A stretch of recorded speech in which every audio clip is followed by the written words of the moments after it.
Hi, everybody. Nice to see you. My name is Jake Bennett.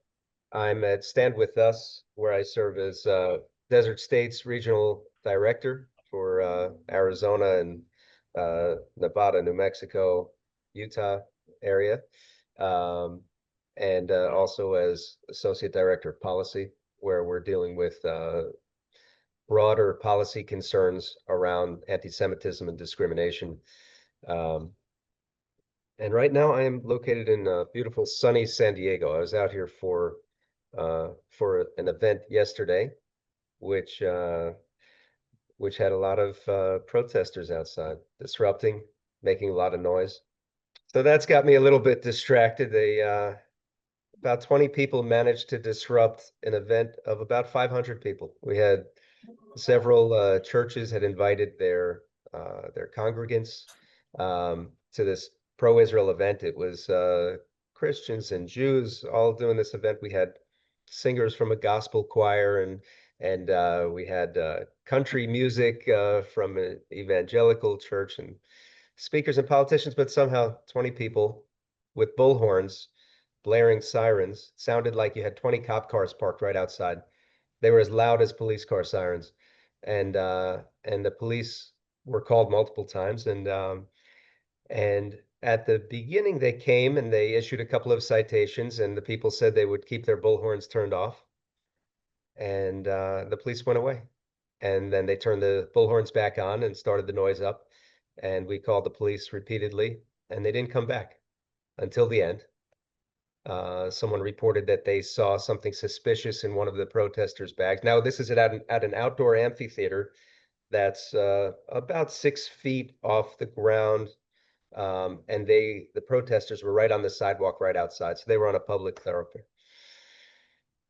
Um, Someone saw something suspicious, but this was at the end of the event. The police came and made contact with the individuals and hopefully got their information, but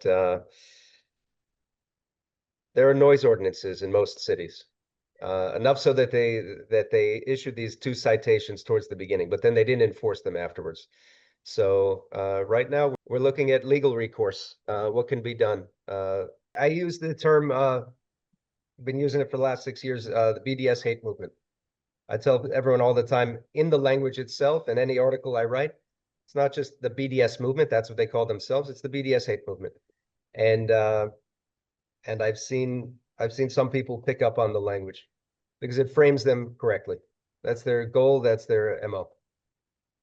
But yeah, they are like a cult. And the people who are suckered into it, they don't realize it. They think they're doing good. That's the scary and sad thing when you see them speak and hear them speak. They're so zealous and they think that they are fighting against some great evil. The evil of Jews wanting to live in the land of Israel is some great evil because Jews living in Israel equals oppression in their minds. And they also share, on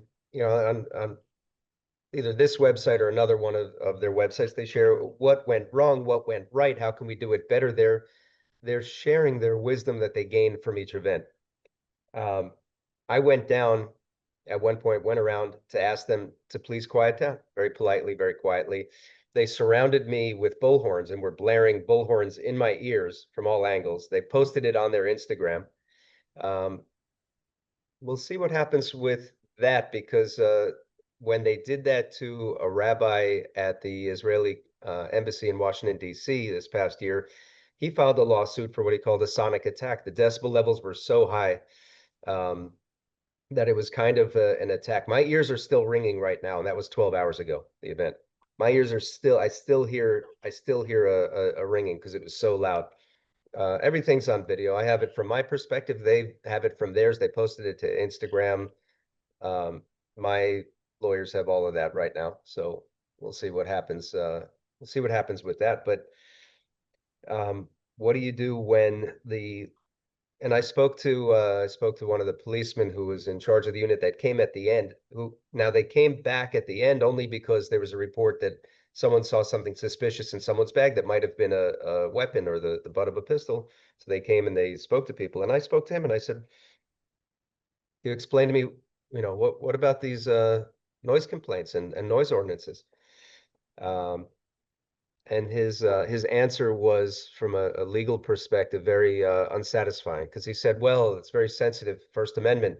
We can't violate their First Amendment rights. I said, they have a First Amendment right to speech. They don't have a First Amendment right to block our right to speech. We had an event, we had an Mm. organized event, and we have our First Amendment right to speech, and they were blocking our speech. That is a violation right there. When you are standing in the way of someone else exercising their own civil rights, then the police can act and should have acted. So again, he got orders from above not to interfere. We've seen this on college campuses too. Last March, there was a astrophysics professor visiting from I think he came from the Technion to UNLV, University of Nevada, Las Vegas. He was delivering a speech on um, something to do with black holes, if I remember correctly. He had a classroom full of astrophysics students. He's delivering his lecture, and about 10 students come in. So students came in to disrupt this lecture, screaming, shouting, "No Zionists here! Don't let any Zionists in." Campus security was called, and what did they do? They asked the professor to shut down the lecture, and Mm. the professor said, "Well, what about these students? Can you get them out of my classroom?" And they said, "Well, sorry, we can't interfere with their First Amendment rights." And now here's the truth. This is wrong. This is just a wrong enactment of enforcement of First Amendment rights. They did not have a right to shut down someone else's speech. They did not have a right to shut down that professor's speech. That's it. That's called the heckler's veto. There's a famous case, the Irvine 11 at the University of California, Irvine, a number of years ago, where hecklers came in and disrupted a speech by Israeli ambassador to the U.S., Michael Oren. And one by one, they stood up and they disrupted, and then they cheered about it on social media. They bragged about it. They said, "Look, we shut down the speech of this Zionist, criminal, etc." Um, they lost their case. So it's been proven in the courts, but we're still seeing in some places where it's not enforced right. And this is part of the challenge and the task of us is to have conversations with law enforcement administrations, whether it's the city or a university, and have them understand that they need to protect the First Amendment speech of people who are trying to speak, not just people who are blocking speech. So it's interesting that you talked about university, because the second site that I wanted to share with you guys was the actual BDS website, where we see the different categories where they attack us. So we've been attacked economically, in culture, in students, the right to boycott, which is a legal issue because actually BDS is illegal, in academia, which is the case that you just described. That is exactly what they're working on. If I press here, I will probably see go and disrupt like Israeli professors or something, part of Israeli militarism. And I'll tell you something else interesting on that before we leave the academic. Qatar has been investing hundreds of millions of dollars in influencing American academia and universities. And there was an article that just came out this weekend. Someone exposed that, and I don't recall which university it was, but one of these universities that had an exchange program with them signed a contract that in exchange for this financial arrangement, they would not be allowed to criticize the government of Qatar.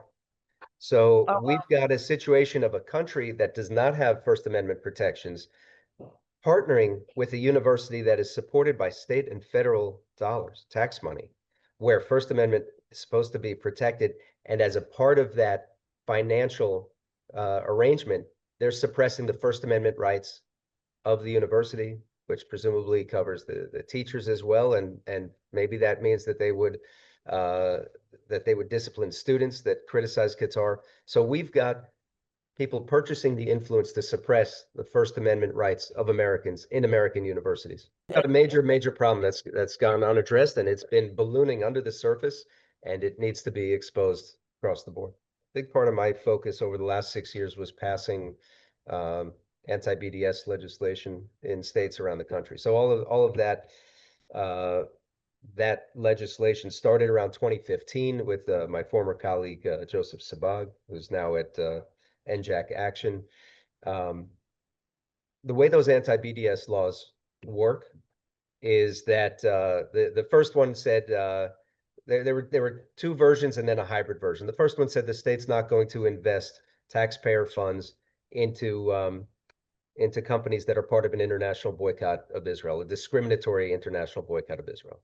And it was framed both as an anti-discrimination policy and as a financial responsibility policy that states that are discriminating on the basis of national origin, Israeli national origin, are not going to be making financial choices based on purely economics, that their discrimination is going to impact their business, which is going to impact returns. So there's both a financial rationale and an anti-discrimination. The second round of bills was about contracting. Same idea, that we won't contract. And this built on decades of anti-discrimination contracting in the states, where when you sign a contract with the state, you say, I'm not going to discriminate in my hiring practices on the basis of, and then you tick off the list of race, religion, gender, veteran status, national origin, et cetera.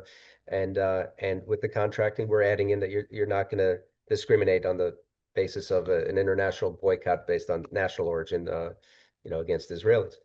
And then the hybrid put these two together. So you have a lot of states that have both investing and contracting provisions where they will not invest in or contract with companies engaged in those boycotts. So where did these come into play? I think the biggest, most well-known case is Unilever and Ben and Jerry's. That resulted in Unilever spinning off the Israeli Ben and Jerry's to operate as a standalone. The case before that got the most press was Airbnb, where they were getting ready to. This was 2019. They were getting ready to have a IPO of their stock, and Florida announced when Airbnb said that they wouldn't allow people to use their services in Jewish towns in Judea and Samaria. You could in Arab towns, but not Jewish towns. Florida said, well, at this point, you're engaged in a discriminatory boycott. Now, Florida state employees can't use your services to book rooms when they travel, and we're going to analyze your stock and probably not allow our state funds to be invested in it. Airbnb reversed very quickly. Unilever, it took about a year, but it got to the point when they got right to discovery in the lawsuits that were pending, where I think they didn't want all of their discrimination to be put on the front pages of papers, and they reversed and solved the problem. In the course of that year, a number of states that had passed anti-BDS laws had divested from them, and their stock had been dropping. So while their peer group had gone up about 7% in that 12-month period, their stock had dropped about 35%. And even though they were still they were still, their sales were fine, and their sales were up about 5% in that period. Their sales and profits were both up 5%, but their stock price was down because states were divesting, pensions were divesting. Arizona at the time, I helped work on an expansion of Arizona's BDS. First, the Treasury divested, and then we passed the Senate Bill 1250, which required that all state funds be divested. There were also pension funds in cities and at universities, endowment funds. So those divested, another 35 million was divested. And this trickle of news headlines scared investors. Investors didn't want to, they knew that there's still another, 20 states to go. So they were pulling out, and it had an impact on on the management. So they reversed, they fixed it. The next big victory was Morningstar. Morningstar Analytics rates stocks and bonds. They had purchased a group out of London called Sustainalytics that was doing ESG, environmental social governance gradings on companies, and they were giving a black mark to any Israeli company that operated throughout the country. If they didn't limit their business to within the green line, that is the 1967 the 49 ceasefire lines, then they would get a black mark. So effectively, they're discriminating against any Jews living in Judea and Samaria, which is known to some as the West Bank. So with letters from state treasurers and attorneys general to Morningstar, they realized they had a problem they needed to deal with because they were about to get divested from again, they were about to get the Unilever treatment. So they reversed and corrected course. Those are three, big national news level wins from anti-BDS laws. This is the brilliance of their campaign, is they're a hate group. They're pushing discrimination, but not just discrimination. Discrimination is a tool and a process to create isolation and alienation from Israel, and the end goal is the destruction of Israel. And when we say destruction of Israel, it means the dissolution of the government, the massacre or expulsion of all of its Jewish citizens. This sounds like hyperbole, maybe, unless you actually read the words of the leaders. And if you just read the words of the leaders, they're very frank in their discussions, even publicly, but not outward facing, inward facing public discussions that they have, that they share. You can watch them on YouTube, you can read them on the websites. This is the goal of the movement. When they're facing outwards, they explain to their people, but when we're trying to destroy the Jewish state, we have to frame it in humanitarian goals, and that's how we're going to win over our ignorant allies. First, I'll say that the economic threat has not impacted Israel greatly because of good defenses in the States, but they're gaining ground in Europe right now. And I hear from friends who track it over there that they are making ground over there, gaining ground. But the bigger issue and the reason they're gaining ground is the way that they're framing things, is they're framing a narrative that if you try to destroy Israel, you are on the side of what's right and good and just. You are on the side of light against darkness, because they invert everything. They say the Jews are the Nazis. Any word that represents evil, they equate that to Israel. And then if you want to be someone fighting evil, apartheid, genocide, etc. The truth is that their side is guilty of everything they accuse Israel of, and Israel's innocent of those things. I think one place that we go wrong is in our attempts at countering that narrative. A lot of people on our side end up repeating the claims in the negative. We are not apartheid. We're not genocide. We're not colonizers, etc. But for all the people listening, all they hear is that there's a debate about whether you are or aren't, and it leaves them thinking maybe you are. I think this is more of a question of tactics than legal approach. But I think that what we need to spend more time is saying what we are and what they're guilty of, and what we are truly. What is Israel? Israel is a vibrant democracy that protects individual rights, civil rights, minority rights, religious freedoms, freedom of speech. The other side is trying to crush religious freedom, dominate and oppress minorities. You can tell a story in demographics. Look at the Christian population in Nazareth under Israeli control, it's blossomed.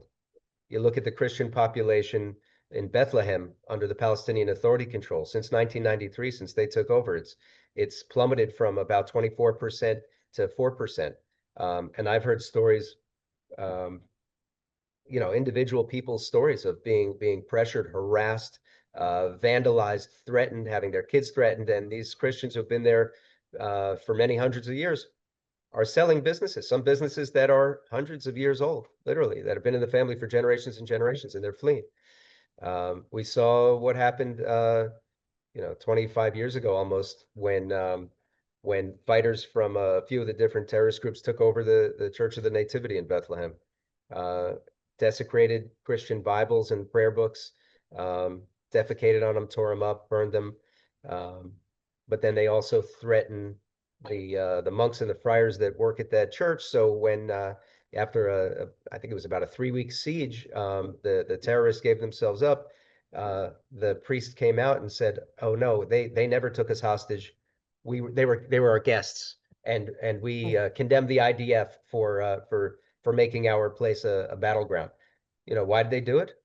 Either they hate Israel or they're scared of retribution. And in a lot of times it's a fear, it's a combination of both. The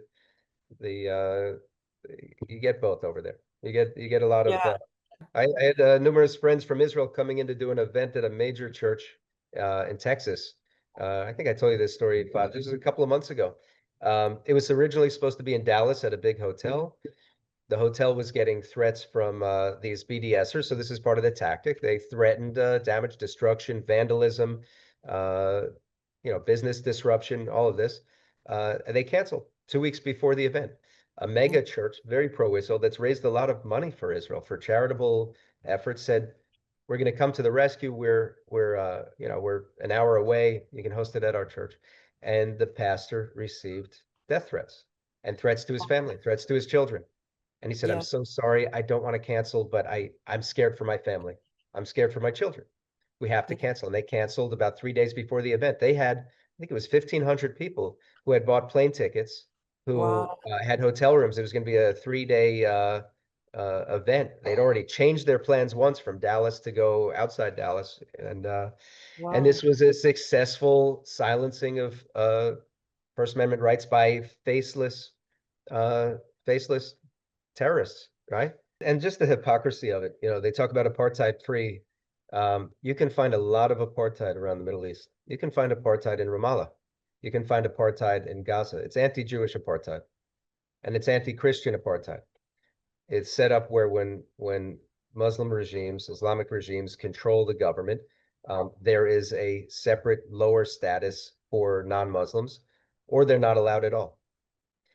That's apartheid. So when they say apartheid free, this relies on playing off the ignorance of their audience. And there's something else that you said earlier about the way that they try to frame it as a grassroots movement. Um, they try to frame it that way, but it's not. And it's not only Hamas at the top. It's Hamas in coordination with others. I was listening to Yeah. a an American intelligence analyst just this past week who was talking about there's a new version of Al Qaeda out there, and it's called Islamic Army. Have you heard of this? Yeah. So there was Islamic State. Now there's Islamic Army, and the way that they work is to help coordinate with any other Shia and Sunni terrorist groups. Yeah. They'll coordinate, they'll fund them, they'll supply them, they'll train them. Hamas, Hezbollah, Al Shabaab, anyone. And the point is to advance a caliphate, to advance Islamic militarism and violent terrorist methods. Um, the analogy here is in the BDS movement, we had Hamas, Palestinian Islamic Jihad, and the PLO. And so what we've seen grow over the last 30 years really grew out of the Oslo Accords. We took a terrorist group called the PLO out of exile in Tripoli, brought them to Ramallah, gave them funds, legitimacy, a platform, and they used it. And so there was in the 90s there was a gentleman who was working with the UN at the time, and he wrote a report about how he went to go meet all of these different NGOs that had been stood up and were working on behalf of the Palestinian narrative. And every time he'd ask them questions about what they're doing and what their goals were, they would say, "You really need to speak to Mr. So and so." And they all kept giving him the same name. And these were organizations that were set up in various cities and various countries, and they all kept pointing him to one guy. And then Yeah. he went back to, and this was a guy who was an employee of the PLO in the Palestinian Authority. He went to that guy and he had a meeting. The guy said, "You're the Zionist agitator. I have a report here that you said this to this guy, this to this guy." They had recorded all the meetings and supplied all of the all of the meetings to this guy, transcripts, and said, and he said, "These are my points of concern." He said, "I'm going to be writing a letter to your superiors. I don't think you should be working here anymore. You asked too many questions." So you Yeah. had the PLO firing a guy for asking questions of where where this coordinated effort was coming from. And where did that coordinated effort end up landing? It landed in the BDS movement as the chosen tactic for the delegitimization of Israel. From this failed concept of ignoring when our enemies say that they want to destroy Israel, ignoring that, and whether it's delusion or wishful thinking that we heard said over the last decades, over the last 30 years, I heard it said so many times, when they get wealthy enough, they'll give up their jihad and they'll just worry about their jobs. And it hasn't happened. Look up the 2001 Durban. It was a Durban conference against racism, ironically. But it was an explosion of anti-Jewish racism. They were prepared. They came back in 2004 or five. I met and spoke to people who were there on the scene in 2001 who told me what they saw and what they witnessed. It was all these BDS posters that you see today tracked right back to 2001. So that came right before, right before 9/11 and right after the launch of the Second Intifada, which was summer of 2000.